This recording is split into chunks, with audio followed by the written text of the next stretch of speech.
I want to ask this question. We're kind of going back and forth between the individual and the family unit.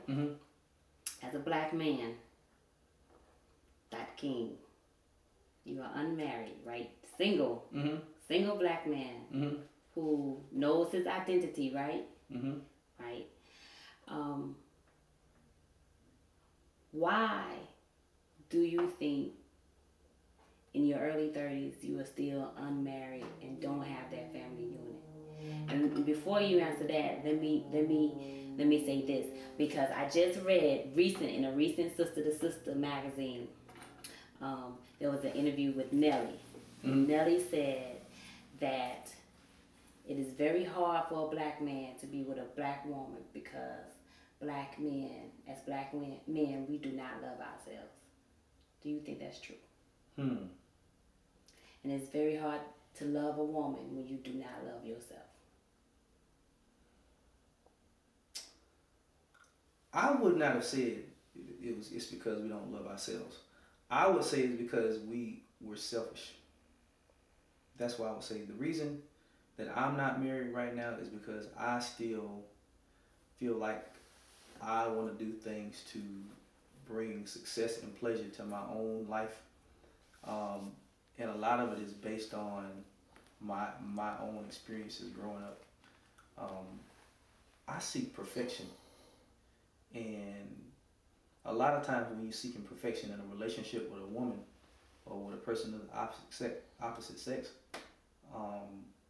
you don't find what you're looking for because you have this image in your mind of how you want your mate to be, how you want her to talk, how you want her to sound, how educated you want her to be. See, I'm talking about me right now. Right, and that's what we're talking about. Right. We're talking about identity. Right. So how you view yourself, you're saying that you have this identity or this ideal of who you want. Your and until I get more brought down to reality, you know, that woman that's in my mind may not even be out there, because when I'm thinking about how I want my woman to be, I'm not thinking about all the flaws and the shortcomings that she may have also. And in real life, we see flaws and we see imperfections, and that displeases us, so that makes us want to turn away from that situation.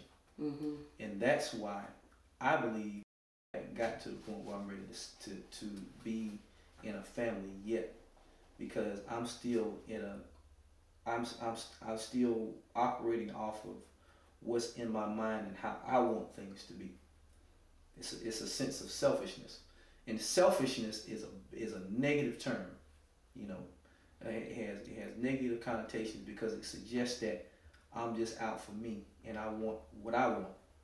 Okay, whereas in real life, in order to have success, in order to come together and have a great relationship with someone, whether it's a friend or a significant other, you have to learn how to come together and bring all of yourself into a relationship.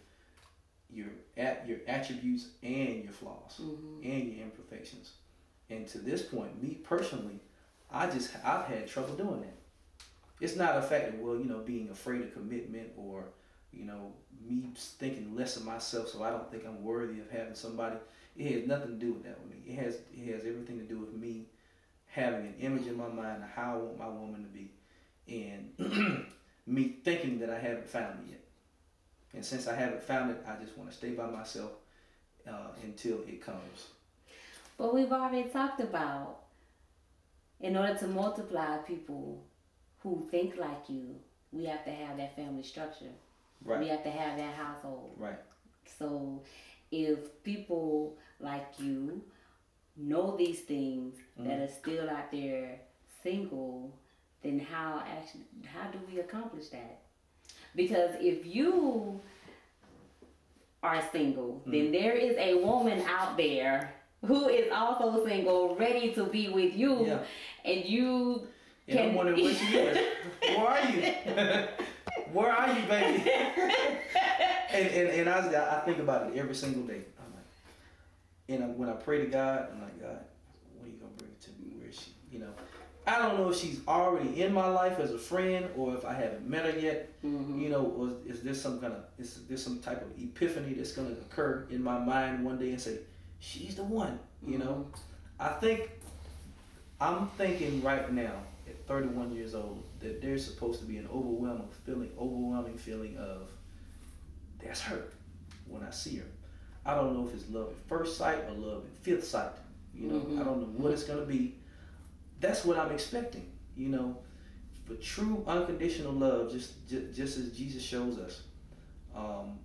And if I'm to love my wife just the way Christ loves the church, as what I believe, that's what I believe in, then I'm thinking there's got to be some type of definitive, unconditional sense of I want to be with you, and I don't know if that comes at first sight and I don't know if that comes after you spent time with that person and you exchanged ideas and you got to know each other and you learned each other's imperfections as well as each other's attributes. I don't know. Well, see, if I could offer my opinion, I would say that is part of the issue. I think because we have such a problem identifying who we are. Matter of fact, I was talking to a friend over the holiday, and he asked me a similar question as to why I was, single, and my answer was because I know who I am. And I feel that because I know who I am and so many African American men don't know who they are, it's very hard to be with a woman who has her own identity. And not for that man to try to take her identity or be the man that he thinks she wants him to be. It's very hard for me to find someone who feels like, who's very much comfortable with who he is, and who is very much comfortable with who I am, and that we could be together. I understand that. And so I feel like for us as Black people, because we struggle with our identity, we don't know who we are because we've been told who we are for so long, that how in the world do you find out who's your match? Right. If I don't know who I am and say that you have found out who you are, in a perfect world, we may have linked up together. But because I'm not there, how do you find that? How do you... It's